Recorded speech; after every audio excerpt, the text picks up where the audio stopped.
Hello po, linisan natin ng ating isda para maluto natin to. Magsasaing tayo. Panorin nyo po kung paano siya lutuin, sinaing na tulingan.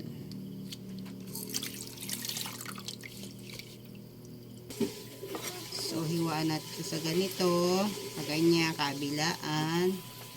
At lagyan po natin ng asin. Ayan.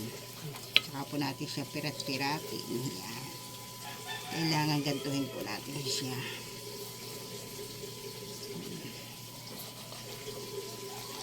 Ayan. Masarap po yan.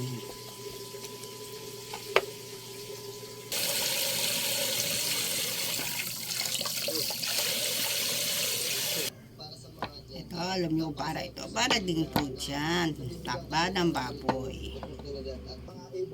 Able na paano natin ay ganoon din po yung binigay sa amin. So very thankful lang ako na ganito na napapansin po kami.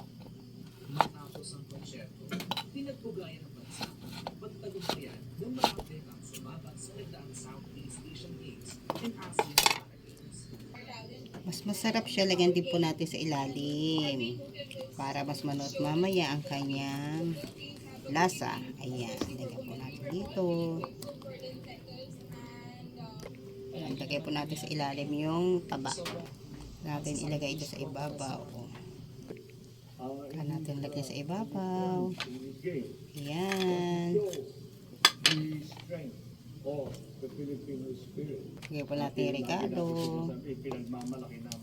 luya, kailangan maraming luya, sili, sibuyas at bawang, marami din po dapat bawang. Ayan, para sa ating mahal. lagyan po natin siya ng asin.